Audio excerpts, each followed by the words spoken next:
Hey guys, this is JonTaun from Total Brohammer. Today I'll be bringing you a Wood Elf versus Chaos quick battle. Alright, so I am the Wood Elves. For my lord, I've brought a lady on a dragon for those breath attacks, fear and terror. I've got two Wild Riders on each flank for some cycle charging. I got a front line of the sturdy Eternal Guard with shields. I've got two Dryads bolstering them. Two War Dancers with Azrai Spear in the back to protect my back line of three Blade Guard with Starfire Shafts. I've also got a Spellslinger of Life with Regrowth and Earthblood. My opponent over here has pretty much got like pretty much a straight up counter pick to the Wood Elves. I mean, everything they have over here you think would be very good against the Wood Elves. So he's got two Chaos Warhounds with Poison, and I assume he has them up front here in case I have anything forward deployed that he can jump on real quick. So not a terrible idea. He's got 4 Forsaken, 2 on each flank. He's got 4 Chaos Warriors, and Chaos Warriors do great against slowly armored targets, which most of the Wood Elves are. Not to mention they have silver shields and 100 armor, so that's tough for the Wood Elves to deal with. They've also got 2 Aspiring Champions, which are pretty much the same as the Chaos Warriors, except kind of sturdier, honestly, despite their low model count. And they also do magic damage, so that's going to get through any physical resistances that the Wood Elves have. And as you can see, the War Dancers have physical resistance, and so do the Dryads, as well as the Wild Riders. So the Wood Elves got a lot of physical resistance to help them with the fact that they have low armor. He's also got 2 Chaos Warriors with Halberds in case I bring any trees, which I did not. And the Mighty Kolek's Sun Eater for some single target DPS. Alright, so let's move in here. So he's having these guys go up here and scout. And I don't have anyone forward deployed, so he's just going to turn around before he gets in range. Good idea. I see that he doesn't have any real mobility, so I'm going to come in on the flanks and get some charges in on these Forsaken over here. And I see these Hounds stop over here, and I'm going to see a good opportunity to get in and do some damage. So I'm going to drop on these guys, and I'm going to get a good charge with these guys. And I'm thinking that these guys are going to rout off pretty much immediately, and as you can see, that's pretty much what's going to happen. So I charge on these guys, do an immense amount of damage. They tear a rout off, and I'm just going to pull everyone back. I do a charge on this side, but he counter charges with Forsaken, and honestly does even more damage to me. And I'm going to have to use a regrowth on these guys to keep them alive. I mean, he killed like 10 models there. So that wasn't a great trade for me. So in the front here, I know his Chaos Warriors with... Well, not with great weapons, just regular Chaos Warriors have silver shields, so I'm going to have my Blade Guard with Starfire Shafts focus on these Forsaken, as they are very high DPS, and do not have shields, so they are armors. He gets a little impatient with his Hounds over here, and I am able to turn around and just absolutely dumpster him, like I did the first one, and I'm just going to pull back again.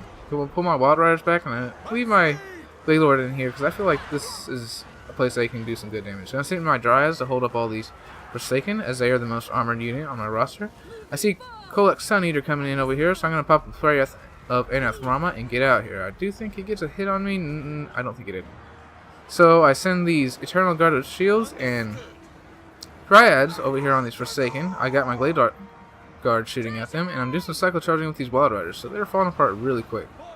As you can see, he's just doing a straight engage in the front line, and yeah, this is an engagement I'm going to lose. Thankfully, at least the Eternal Guard do have armor piercing, and they will hold out for quite a while. He's popping a Lord of the Storm right here. I'm going to try the dodge, but he's going to get a good hit. So I'm pulling back here, and Kolek is coming in. Thankfully, I do have all these guys held up on Dryads, which do have physical resistance and 60 armor, so they're gonna last a while. I'm going to land the Blade Lord right here. Start shooting at Kolek's Sun Eater with my Blade Guard with Starfire Shaft, all 3 of them. And I'm going to get my Azrai Spear on them, and they're just going to be chasing Blade Guard Kolek pretty much the entire match. So I'm going to go line up for a Dragon Breath with this Blade Lord, and on this flank with cycle charging from the Wild Riders and just holding them up with these guys, as well as the Blade Guards with Starfire Shaft fire, I was able to break this flank. So I'm going to send these guys to bolster these War Dancers with Azrai Spear. I'm going to get these Wild Riders and these Eternal Guards come back here and start doing some rear charges. So I'm still lining up for that the perfect Dragon Breath, as it were. And this guy is just running from my Azrai Spirit. But as you can see, we are doing a ton of damage to him. So I get a really good Dragon Breath right here, but my Eternal Guard are also going to break about the same time. So this is where my Dryads come in to hold the line, hopefully protect my archers. So I'm going to send this dragon in here to hopefully rout off all of these guys, and I'm going to come in with some recharges with my Wild Riders.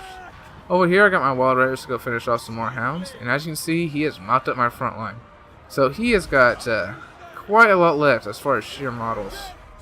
He's also got Kolek left, but he's got about 25% health left, so he's still pretty scared. I am able to collapse on all these guys, and you can see even though I got rid of the Chaos Warriors, these aspiring champions just never want to break ever, and their physical and their magic damage is getting through the physical resistance of these Dryads. Thankfully, my Wild Riders are still around, so I still have mobility and cycle charging, and these Dryads, I gotta say, they are really sturdy. I mean, they've just been holding out like the entire match. These guys held out a really long time on that edge too. Guys from Forsaken charging after my Glade Guard with Starfire Shaft, so I'm gonna send this dragon and these Wild Riders to try to get him off the tail. I'm gonna have to pull back these Glade Guard with Starfire Shaft too. These Azrai Spear are also pretty dang sturdy despite not having any armor, or 15 armor. They're holding up all those guys. So I see Kolek over here, he's really low. At this point, I think what I do is send in my dragon. I'm going to have these two archers turn around and start shooting at him. So that's not going to be great for him. As you can see, I'm going in for him right here. I have to send these Wild Riders back because these guys don't quite break, which is very unfortunate. I have my other unit of War Dancers with Azrai Spear going after Kolek. They are going to get caught on these aspiring champions though. As you see over here, I have my routing units that came back. I'm just going to have them mucking up everything in the front line, and I have my other group of Wild Riders just do cycle charges, giving my more tattered units the advantage. So as you can see, I'm mopping up this group right here. Like I said, the aspiring champions just never want to break. And I have all these archers getting ready to go after Kolek's son here. So he's going to get another Lord of Storm here. I'm going to pop a regrowth on these Eternal Guard because I really want them to hold. Probably unnecessary. Probably should have used it on a more valuable unit. He had some Chaos Warriors over here that came back that I forgot, so I'm just going to send my Wild Riders to get a quick cycle charge on them, and I'm going to pull them back in a second. I do leave them in combat longer than I should, and they are taking quite a lot of damage. Actually, I guess they're going to get defeated by these guys. Should have pulled those guys out. So bad macro on my part. But at this point, I'm shooting up at Kolek, and then all of a sudden, his whole army routs, because I just got a lot more left than him. And through cycle charging, I was able to overcome the fact that he had a great counterbreak army to mine. So I think what he needed here was probably cavalry of some sort to stop my Wild Riders from running rampant. Alright, so the Glade did pretty good on our dragon. That Fear and Terror were very valuable, as well as that Dragon Breath. Dryads were also pretty dang useful. They lasted pretty much longer than the Eternal Guard, or just about as long. That physical resistance and 60 armor really helps against things like Forsaken. As you can see, I really destroyed his Forsaken. He didn't get much value out of them at all. So my Eternal Guard, they didn't get many kills. They were fighting it up against pretty much a perfect counter to them, which is Chaos Warriors. I mean, they got silver shields, they're heavily armored. I guess not a perfect counter. Forsaken were probably a better counter. But in any case, it's a very one-sided matchup. As you can see, these guys got quite a few kills, and these guys got, like, very few kills. Glade Guard with Starfire Shaft didn't get many kills, but they did a lot of damage on Kolek and those Forsaken. So they paid their dues. Got some good heals off with the Spell Singer Life, and my War Dancers with Azrai Spirit held the line up when they needed to, and also got some good damage on Kolek. And my MVPs of Wild Riders. Those cycle charges are what won me today. The fact that he had nothing that was able to stop my cavalry is why I won this battle. So for his army, Kolek did a really good job at looking at my archers. He wasn't able to take them all out in the end, and that was very unfortunate for my enemy. He's got some good Lord of the Storms, though, I gotta say. Sparring Champions, very good unit. I suggest bringing those. Same thing with the Chaos Warriors. They did really good at just destroying my front line. Forsaken, man, they got dumpstered. The Archer Fire is really brutal when it's concentrated. Not to mention some Dragon Breath and cycle charging. So I probably could have used these guys better. I probably would have dropped, like, I don't know, I probably would have gone maybe 3 Forsaken and 3 Chaos Warriors. I probably would have brought maybe just 1 Halberd and gone for some Chaos Knights. I think this would have been a much harder battle for me. Because he probably still would have had enough to beat my front line, but he could also probably beat my cavalry. because Chaos Knights are going to absolutely dumpster Wild Riders. But yeah, I liked his army. He really misused his Chaos Warhounds with poison, though. He should have just sent those behind into the back line and just waited until there was an opening. Because if I have to stay back there and wait for his hounds to come in, then I'm not going to be able to support my front line with the Wild Riders.